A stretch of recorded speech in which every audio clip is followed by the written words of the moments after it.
Bonjour à tous et bienvenue en ce mercredi 10 novembre dans cette nouvelle table ronde organisée par Zoom Invest.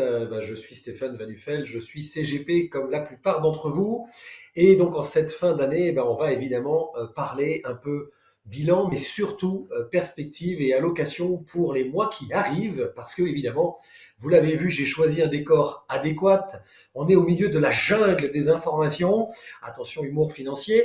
Je suis en grande forme ce matin, je vous l'annonce tout de suite, mais l'idée c'est de recevoir trois intervenants qui vont nous permettre tout de suite dans cette première table ronde, cette première demi-heure, d'aborder ces sujets et de mieux préparer nos allocations. Et pour aller plus loin, de 10h30 à 11h, une deuxième table ronde avec trois nouveaux intervenants pour parler plus précisément de small and mid cap. Donc, pas mal d'informations pour qu'on soit le mieux armé possible pour les portefeuilles de nos clients. Je reçois ce matin David Mellul, directeur général chez Varenne Capital, Raphaël Thuin, responsable des stratégies Capital Market chez Tikeo Capital et Alexandre Taïeb, qui est gérant allocataire, pardonnez-moi, chez Sycomore AM. Bonjour messieurs, est-ce que tout le monde est là?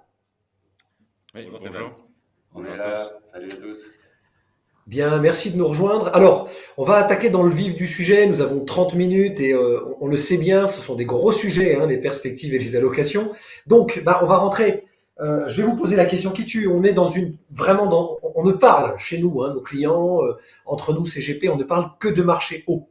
Record historique, en particulier sur les indices internationaux. Qu'est-ce qu'on doit en penser d'abord? Quels sont les points importants à prendre en compte pour garder la tête froide dans ce marché? Et finalement, comment vous avez traversé ces derniers mois dans chacune de vos maisons de gestion et quelle est votre analyse par rapport à ce marché qui devient, est-ce qu'il est cher, est-ce qu'il est pas cher, est-ce qu'il faut s'attendre à une baisse ou pas? Alexandre, par exemple, est-ce que tu veux commencer pour nous donner ta vision chez Sycomore?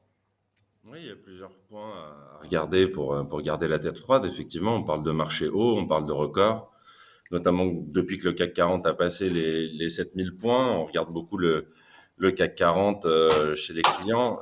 Ça reste uniquement un seuil psychologique. C'est-à-dire que nous, je pense que mes confrères seront d'accord avec moi. La façon dont on regarde les indices, en tout cas chez Sycomore, c'est quand même sur des niveaux de valo, c'est quand même sur des critères fondamentaux. Et de ce point de vue-là, on a des primes de risque aujourd'hui et des price earnings qui sont relativement peu chers et on trouve encore des opportunités, même à 7000. On peut avoir le marché qui continue de monter. Donc le record, déjà c'est un seuil psychologique. S'il commence à y avoir l'ombre d'une prise de profit, c'est uniquement les intervenants qui vont la créer. Mais en aucun cas le record justifie un retournement de marché. Ça c'est le premier point pour garder la tête froide. Et puis les autres points, c'est évidemment de regarder le contexte plus globalement. On a un contexte de reprise économique qui est toujours là, donc avec un rattrapage suite à la crise Covid qui fait qu'on a une croissance plus solide, plus forte que ce qu'on a connu par le passé. Ensuite, on a les banques centrales. Alors, c'est assez drôle parce qu'on ne parle que de marché haut, mais on ne parle plus de taux bas, comme si c'était la normalité. Et pourtant, les taux bas justifient le marché haut aujourd'hui et justifient même un marché encore plus haut, notamment en Europe. Donc, les banques centrales sont toujours là, elles sont toujours accommodantes, ça c'est le deuxième point. Et puis après, si on regarde d'un point de vue plus micro, on a des publications de résultats et des perspectives qui sont très bonnes globalement. Donc à partir de ce moment-là, on a plus ou moins tout qui est réuni pour avoir un marché qui continue de monter. Maintenant, ce marché-là, cet environnement n'est pas dénué de risques. Déjà, je parlais de valorisation. Il faut bien séparer l'Europe des États-Unis. En Europe, on a un marché qui est probablement encore raisonnablement pricé, là où aux États-Unis, on a un marché qui est un peu cher. C'est pas complètement affolant, mais c'est au-dessus de la moyenne de long terme, là où en Europe, on est tout juste sur la moyenne de long terme. Et puis ensuite, on a quelques risques qui pèsent quand même sur ce marché à moyen terme ou à plus long terme. Le risque principal que nous identifions, c'est l'inflation. Si l'inflation devenait trop forte, elle pourrait attaquer la consommation, faire baisser la demande et donc enrayer un peu cette croissance forte que nous voyons. Donc on est concentré sur l'inflation aujourd'hui d'une part et d'autre part sur le ralentissement chinois qui fait quand même les titres de journaux et qui pourrait être plus rapide que prévu et ça pourrait enrayer un peu cette tendance de marché aussi. Ok, Mais globalement, une quand note tu de parles de fond ça, très positive. Donc votre vision chez Sycomore, elle est un peu sur la régionalisation, si je comprends bien ce que tu dis, Alexandre, c'est ça qu'il faut Ouais, surveiller tout quand à fait. même? On trouve qu'on a encore des opportunités à être long action en Europe. Là, on en a peut-être un petit peu moins à être aux États-Unis. Et puis sur l'Asie, en particulier en Chine, on a ce développement de la réglementation qui amène énormément d'incertitudes pour l'investisseur international et qui fait qu'on se tient un peu à l'écart de ce marché. Déjà, historiquement, chez Sycomore, on n'a pas été beaucoup sur ce marché. Mais quand on y a été un peu, maintenant, on a plutôt retiré nos positions depuis un certain temps maintenant et on attend de voir le pic de la réglementation pour potentiellement y revenir. Très bien. Merci beaucoup, Alexandre. David, justement, par rapport à la vision de Varenne habituellement des marchés et à la structuration de votre offre, est-ce qu'on est un peu dans le même schéma sur le constat bilan? Est-ce que finalement l'international a plus servi que l'Europe et est-ce que ça va continuer ou est-ce qu'il faut changer justement ce paradigme? Alors d'abord, effectivement, je suis assez d'accord avec, enfin même totalement d'accord avec ce qui a été dit par Alexandre. Il y a plusieurs choses qu'il faut remettre en perspective. Quand on dit que le marché est cher, ça sous-entend l'idée qu'il devrait être plus bas. En réalité, quand on refait la situation des forces en présence, avec un interventionnisme massif des taux qui sont très bas, forcément, ça donne un supplément d'intérêt au marché action, puisqu'il y a énormément de capitaux qui vont se déverser, où il y a une espérance de gain. Et clairement, les marchés actions captent aujourd'hui l'essentiel de l'intérêt des opérateurs de marché. Donc, d'une part, il n'y a pas vraiment d'alternative à aller se positionner sur les marchés, sur d'autres marchés que les marchés actions. D'autre part, les résultats des entreprises pour la majorité ont été très solides, donc ce qui soutient ces niveaux de valorisation. Donc cher, moi j'ai envie de dire, je sais pas trop ce que ça, je saurais pas, en tout cas je souscris pas au terme. Et puis après, bah, une fois qu'on a dit ça, on n'a pas dit grand chose. Il n'y a pas d'autres classes d'actifs aujourd'hui qui peuvent réellement délivrer de la performance ou générer de la performance. Et puis par ailleurs, les entreprises se portent bien.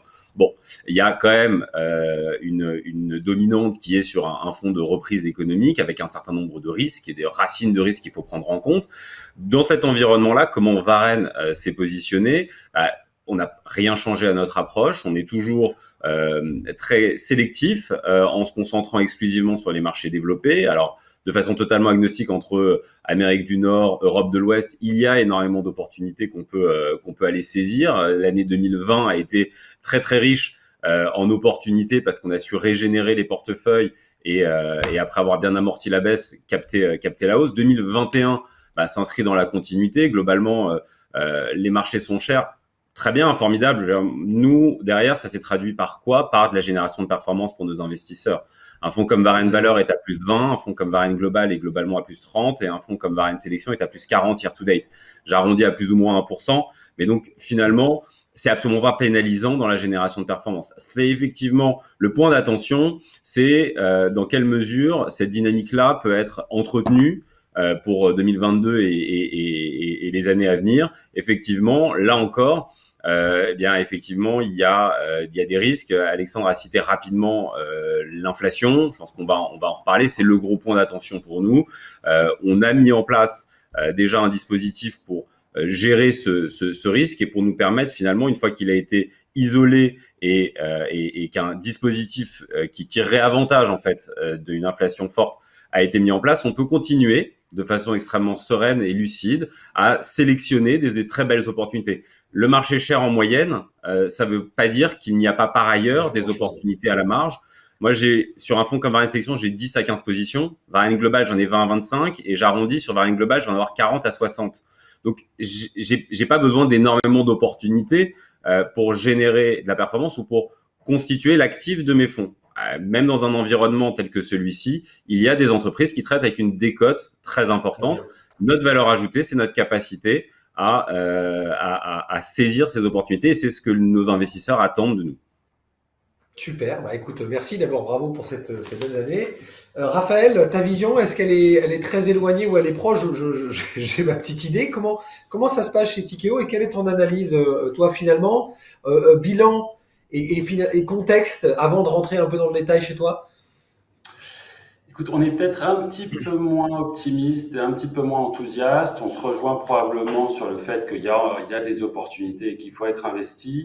Ceci dit, les marchés sont chers selon nous. Quand on regarde les valorisations, en particulier aux États-Unis, on est de retour au niveau de la bulle Internet. L'Europe est un petit peu moins exubérante, mais reste néanmoins assez chère, en tout cas en valeur absolue sur le long terme. Et on pense qu'on aura probablement des points d'entrée peut-être plus intéressants dans les mois à venir. Ce qui est intéressant de constater, c'est que ce qui a vraiment porté les marchés jusqu'à présent sont des facteurs qui sont en train d'arriver à un point d'inflexion. Quand on pense à la croissance économique, aux résultats des entreprises, on rentre peut-être un peu plus dans une phase d'atterrissage. On sait qu'on est sur une décélération à venir. Lorsqu'on regarde les politiques budgétaires, elles sont là aussi en train d'être... on est plus en train de réfléchir au monde d'après. Comment faire pour que ces économies continuent à croître sans les rappels de piqûres budgétaires des gouvernements. Et sur la politique monétaire aussi, on est dans une phase de resserrement qui est maintenant globalisée et qui devrait s'accélérer. Donc ça, c'est important parce que les marchés, évidemment, s'intéressent au niveau en valeur absolue de ces indicateurs économiques, mais ils s'intéressent aussi à la direction du vent, à la direction de ces indicateurs. Et cette direction, elle est moins clairement optimiste. Je note aussi qu'il y a plusieurs facteurs d'inquiétude aujourd'hui sur les marchés qui restent un petit peu en suspens, des petits nuages au-dessus de nous. Alors, on est dans une phase un petit peu de transition. On a eu 9 premiers mois très positifs. Là, on est sur un marché qui, semble-t-il, se cherche un peu plus, qui attend des clarifications sur l'inflation, évidemment.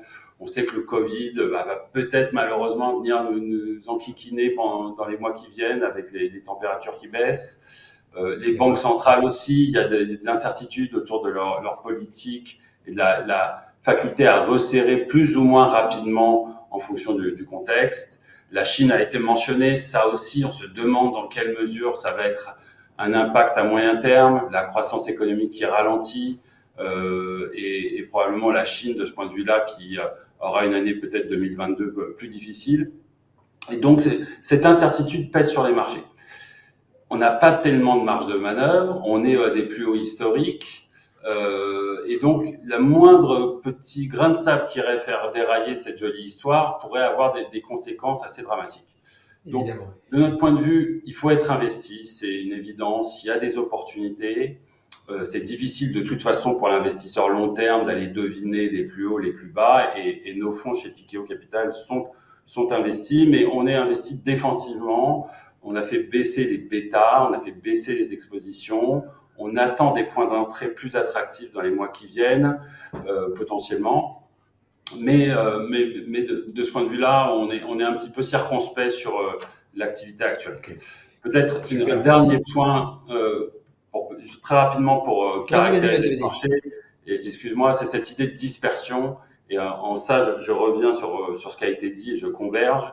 C'est un marché qui, malgré sa cherté, est caractérisé par son haut niveau de dispersion, cet écart de rendement entre les gagnants et les perdants, cet écart de valorisation entre les actions chères et les actions pas chères. Et dans ce grand spectre de valorisation et de performance, on doit pouvoir faire de la sélection de valeur et faire de l'alpha, générer de la performance. Tout à fait. Alors, merci Raphaël, parce que justement, ma transition par la deuxième partie, parce que je suis content finalement, vous êtes d'accord fondamentalement, mais votre expression n'est pas la même. Et je voulais vous dire, une fois qu'on a fait ce tour d'horizon et qu'on a posé ces bases, quelles sont vos convictions propres en fait finalement, et comment vous les traduisez dans votre stratégie de gestion? C'est exactement ce que tu viens de dire, et tu as bien fait de garder la parole 45 secondes de plus, parce que on parle beaucoup de diversification, nous, conseillers en gestion de patrimoine, à nos clients. La dispersion, c'est hyper important. Et surtout, c'est sans doute dans les moments où ça va mal ou dans les moments où ça va peut-être trop bien, est-ce qu'on appelle ça marché cher, que vraiment le talent des gérants va rentrer en compte. Parce que finalement, c'est quand ça devient trop facile que on peut se tromper et qu'il faut continuer à être extrêmement vigilant. Donc justement, David, je rebondis sur ce que tu disais tout à l'heure, ce que tu avais commencé un peu à nous exprimer au prorata des 3 produits que tu gères. Comment vous allez traduire finalement ce que tu as dit dans les mois qui viennent au travers de vos convictions? Qu'est-ce que vous avez mis comme outil en place chez Varenne pour qu'on puisse continuer à être serein dans nos allocations? Très bien. Eh bien, en effet, la dispersion maintenant est revenue. Ça veut dire quoi? Ça veut dire qu'il y a une forme de normalisation en réalité. C'est-à-dire qu'on a arrêté de glorifier toutes les entreprises dans le même secteur, on a isolé les bons élèves des mauvais élèves. On porte très haut pour certains les bons élèves et on commence à sanctionner les entreprises les plus fragiles. Et tout ça, c'est sain, c'est normal en fait. On normalise au travers de tous ces éléments-là l'environnement général des marchés. Et donc, ça s'est traduit comment chez nous? Par la réactivation de notre moteur short. Pour mémoire, on a cette capacité à activer ou désactiver cette stratégie. Donc, c'est du short, c'est de la vente à découvert. Donc, c'est une autre expression de nos convictions directionnelles. C'est-à-dire qu'on peut trouver qu'une entreprise est très bien gérée et elle traite avec une décote importante et donc on peut s'y exposer en étant long. Et on peut trouver des entreprises qui sont fragiles, qui risquent d'être asphyxiées par un manque de trésorerie ou parce qu'elles sont mal gérées, mal positionnées, elles n'ont pas bien pris un virage technologique. Et si elles traitent à prime, alors on a la capacité à prendre une position vendeuse sur cette entreprise. Nous avions un moteur short qui était encore actif au mois de mars 2020. On l'a désactivé au mois d'avril. Et depuis le mois d'avril, globalement, on était resté à l'écart sur cette stratégie parce que, justement, le marché n'était pas encore normalisé. Donc, on avait peu de dispersion. On avait le risque d'avoir raison sur la thèse analytique et d'avoir tort dans l'implémentation. C'est-à-dire qu'effectivement, l'entreprise est fragile, mais vu qu'il y a énormément de liquidités, eh bien, le marché est très permissif. Il va souscrire à des augmentations de capital, il va accorder des lignes de crédit dans d'excellentes conditions. Et donc, on avait préféré désactiver ce moteur. Aujourd'hui, même si les taux sont toujours très bas, trop bas, anormalement bas, on accepte de réaugmenter, de réactiver et d'augmenter graduellement l'exposition short parce qu'on trouve que cette normalisation est saine et qu'aujourd'hui, on est en mesure de générer de l'alpha et de générer de la performance au travers de cette autre mode d'exposition directionnelle. Donc ça, c'est un premier point. C'est assez récent, globalement. C'est depuis le mois de septembre. Donc c'est assez récent dans notre gestion et on s'attend parce qu'effectivement, les arbres ne montent pas jusqu'au ciel et que les marchés ont été très bien orienté et qu'il y a un certain nombre de points d'attention. Ça, je ne dis absolument pas le contraire et surtout ne pas croire que la performance qui a été générée au cours des 18 derniers mois, que ce soit chez Varenne ou chez d'autres, ou sur les marchés en général, pour pas parler d'autres maisons, puisse être globalement l'anticipation des 18 prochains mois. C'est peu probable. Pour autant, il y a toujours la place pour générer de la performance, peut-être par un autre biais, un autre moyen, et donc la réactivation du short dans notre gestion de façon graduelle. Et puis dans le même temps, parce qu'il y a des risques et parce que pour avoir des expositions directionnelles qui ne soient pas, on va dire, impactées négativement par des soubresauts de marché ou même des risques exogènes qu'on peut mal anticiper ou Raphaël parlait tout à l'heure d'une résurgence du Covid, donc on peut tout à fait considérer, eh bien, on a renforcé le dispositif de couverture macroéconomique, ce qui avait bien fonctionné au quatrième trimestre 2018, qui a bien fonctionné au mois de mars 2020, et reste très bien dimensionné et selon nous adapté à notre lecture macro. Et ça fonctionne vraiment de façon indépendante, ce qui nous permet d'une part de saisir des opportunités sur le long. On réactive le short parce qu'effectivement, il y a de la dispersion. Il y a un certain nombre de risques qu'on ne peut pas nier, comme un niveau de valorisation qui, en moyenne, est perçu par les opérateurs de marché comme étant élevé. Et donc, il y a le risque de correction en cas de matérialisation de risque. Il y a effectivement un sujet autour de l'inflation. Je le disais tout à l'heure, c'est notre deuxième ligne de défense avec une protection sur l'inflation. Et puis enfin, après 15 ans globalement de politique monétaire extrêmement accommodante, avec un niveau de dette qui est très très élevé et un taux de défaut des entreprises qui est très faible, eh bien on a également une protection contre un risque de défaut d'émetteurs obligataires. Donc, ainsi faisant, globalement, on déploie sereinement du capital pour essayer de générer de la performance avec la poche longue parce que c'est le meilleur vecteur de génération de performance dans la durée. Mais on a également d'autres moteurs qui peuvent se relayer si la phase de marché, si l'environnement de marché venait à changer. Et donc, en ce sens, on est tout à fait serein sur la fin de l'année 2021 et 2022, même si on ne s'attend pas à ce que ce soit le même environnement l'année prochaine. Très bien, écoute, merci pour toutes ces précisions. Donc en fait, Raphaël, par rapport à ce que tu disais, on est exactement là-dedans. C'est qu'en fait, selon les scénarios, il faut vous préparer, vous, à optimiser finalement les opportunités, là où il y en aurait. Est-ce que ta vision, je vais pas dire plus pessimiste, mais plus raisonnable, finalement, amène à la même analyse au final dans votre stratégie, c'est-à-dire de ne pas se fermer la porte parce qu'il n'y a pas d'autres classes d'actifs disponibles pour aller chercher de la perf, mais à avoir aussi des réflexes j'ai envie de dire, plus dans la gestion presque que dans la conviction de marché pure. Tu vois ce que je veux dire? C'est plus la technicité là qui peut faire la différence. Ouais, ouais, il y a tout à fait de ça. Alors, chez Tikeo, on va jamais shorter, on ne fait qu'investir sur le long terme, le capital patient de nos clients. Et donc, il y a pas de stratégie de short sur des noms précis. Et dans ces conditions, je l'ai dit tout à l'heure, on va avoir plutôt tendance à avoir une position un peu plus défensive, un peu plus d'attente pour des meilleurs points d'entrée.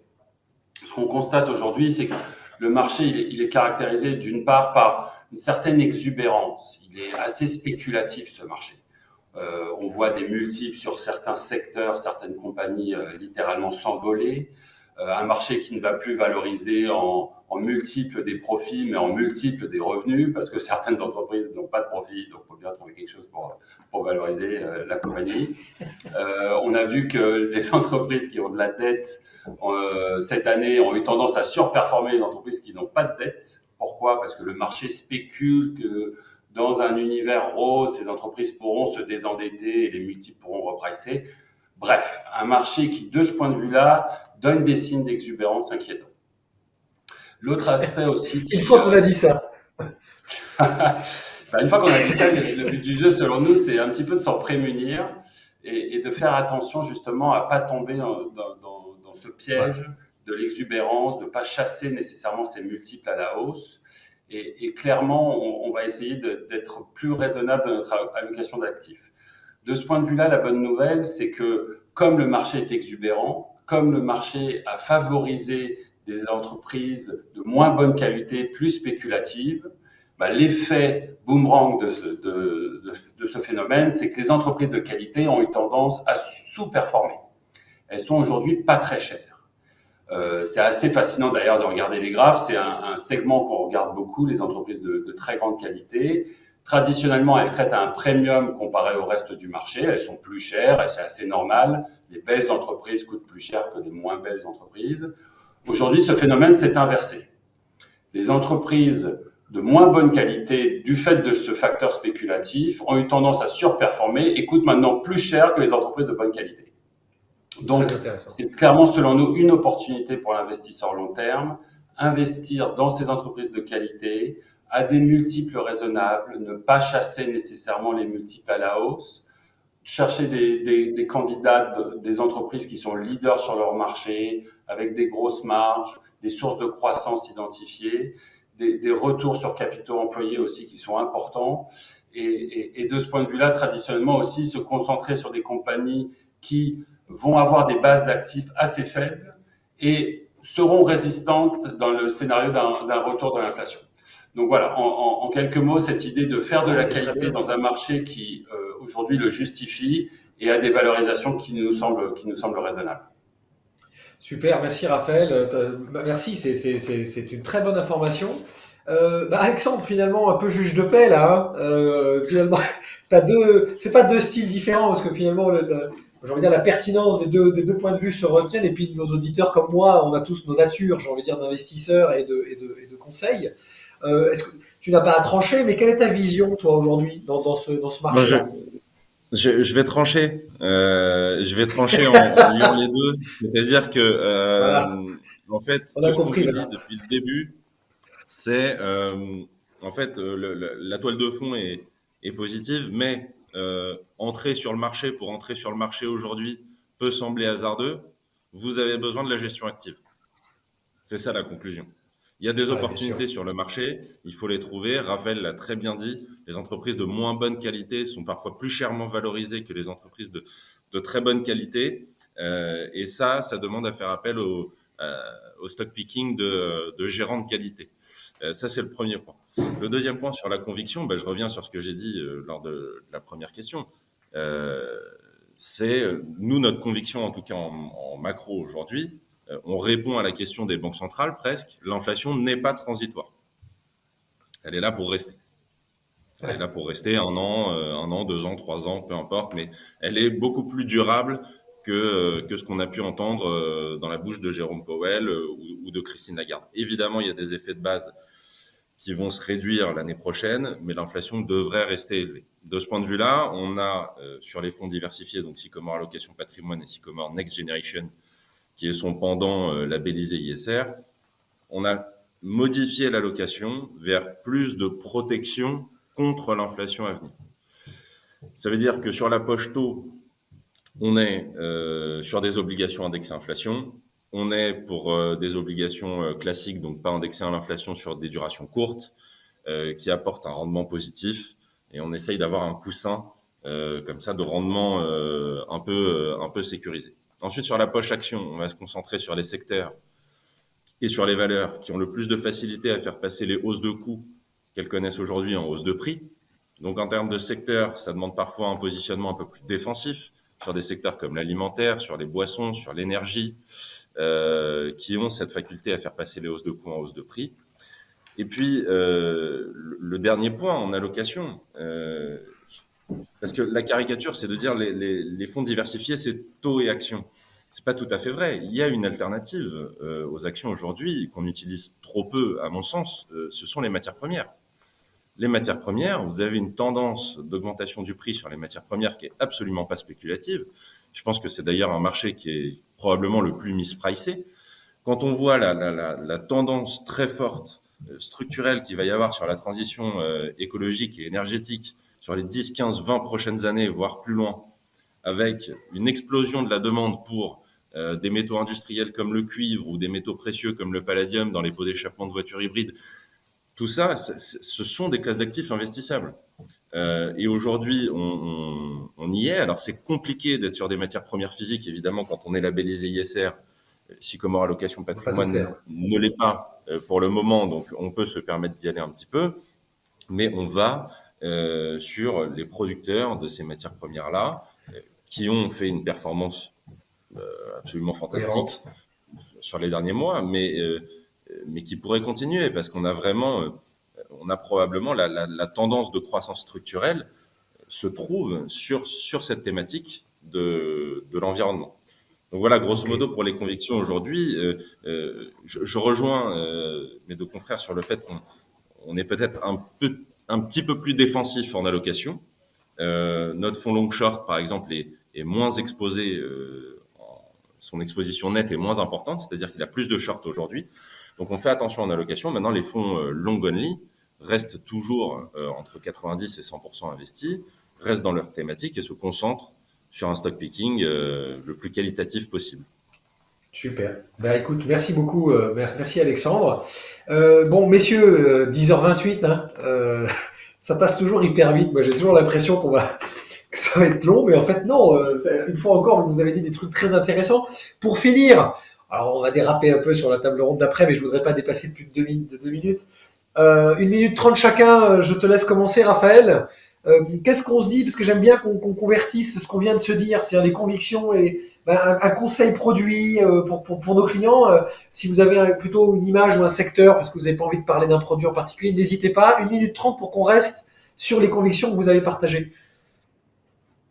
Alors 1 minute 30 très rapidement. Donc on l'a compris, notre conviction sur le long terme, c'est que pour investir son capital, l'épargne de ses clients ou de ses enfants, investir dans les entreprises de grande qualité, historiquement, ça génère de la surperformance.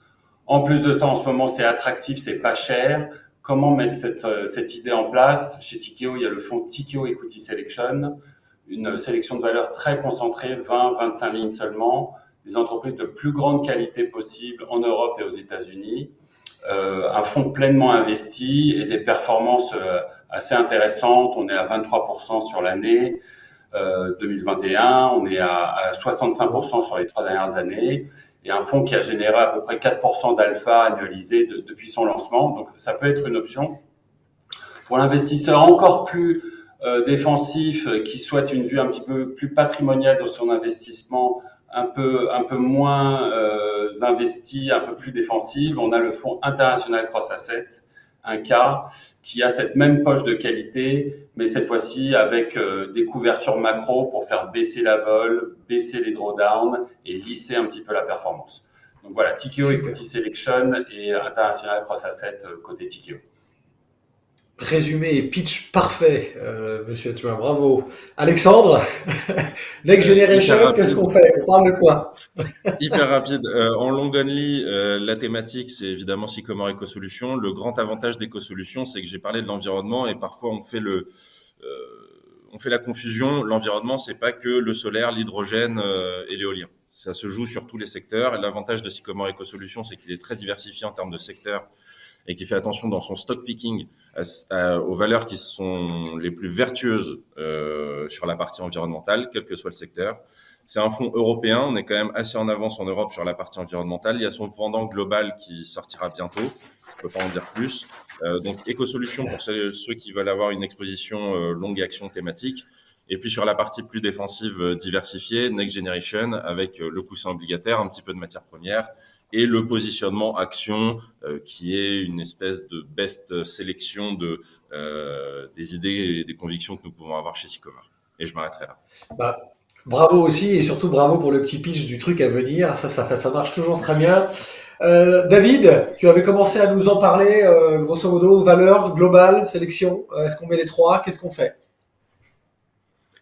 Ah ben, on met les trois, mais je vais prendre la dernière minute qui me reste pour parler du repositionnement de Varenne Global, puisque certains de nos auditeurs connaissent bien Varenne Valeur et Varenne Global. Rappelez que Varenne Global a été, après des années d'études, de recherche et de préparation, on a augmenté le niveau d'exposition de façon structurelle sur Varenne Global comparativement à Varenne Valeur. Afin d'avoir un fonds qui soit totalement investi sur sa poche longue action, c'est-à-dire avec le même niveau d'exposition sur la poche longue qu'un fonds comme Varenne Sélection, qui est un fonds non UCITS, mais qui est quand même achetable aujourd'hui dans la majorité des contrats d'assurance vie. Donc, on a augmenté le niveau d'exposition sur Varenne Global de façon durable. Schématiquement, Varenne Valeur est un fonds qui est investi à 2/3, on va dire, entre 60 et 75%, mais globalement 66% long action, avec le dispositif de décorrélation et de couverture qu'on a pu mentionner partiellement. Varenne Global, maintenant, c'est un fonds qui vise à être totalement investi tout le temps. Et donc, on a dimensionné en conséquence et en cohérence les stratégies short et surtout les stratégies de couverture. Ça a bien marché depuis le repositionnement. Depuis le début de l'année, je disais tout à l'heure, on est globalement à plus 30. On a des belles opportunités. On est confiant sur la capacité à régénérer constamment les portefeuilles avec des entreprises de très, très bonne qualité, très bien gérées, qui peuvent s'extraire de l'environnement de marché pour générer une performance supplémentaire. Et par ailleurs, conscient aussi de l'augmentation, on va dire schématiquement, du profil de risque, on a dimensionné un dispositif de couverture macro avec une protection sur la baisse des marchés actions, une exposition longue au cuivre et aux métaux de base, parce qu'effectivement, choc inflationniste, ça veut dire hausse des matières premières probablement durables, et puis ma protection sur les CDS. Donc Varenne Global aujourd'hui, qui est peut-être le fonds qui a le plus d'actualité, et donc que je mettrai en avant pour clôturer cet échange. Et c'est une très belle conclusion. Les fameux moteurs de performance, je suis obligé de le taquiner avec ça parce qu'on en parle très souvent quand on se croise. Messieurs, bravo pour cette table ronde, c'était très complet. J'ai appris plein de choses, j'espère que c'est le cas aussi pour nos auditeurs. C'était vraiment sympa. Mais je vois mes nouveaux invités qui s'impatientent. Je vous remercie pour votre temps. Pour résumer très rapidement, évidemment, tout le monde peut retrouver les sales de Varenne, de Tikehau et de Sycomore pour aller plus loin dans cette dernière partie produit et conviction, parce qu'une fois qu'on s'est dit ça, il faut quand même qu'on puisse faire les bons arbitrages. On va résumer très simple ce qu'on s'est dit, perspective et allocation. Moi, je pense qu'il faut vérifier la dispersion, il faut regarder évidemment le prix. On a appris que les grandes qualités étaient peut-être aujourd'hui finalement au bon rapport qualité-prix, plutôt que des valeurs surcotées, mais qui profitent des spéculations ou qui ont profité des spéculations dont nous avons nous-mêmes profité. Donc, il faut le faire vraiment confiance aux gérants et à la gestion. Je pense qu'on rentre un peu dans une ère plus technique que simplement profondeur de marché et secteur. Donc j'espère qu'on a appris plein de choses sur cette première table ronde. Je vous retrouve dans une minute pour la suite. On va rentrer en soulevant le capot des small and mid cap en 2020.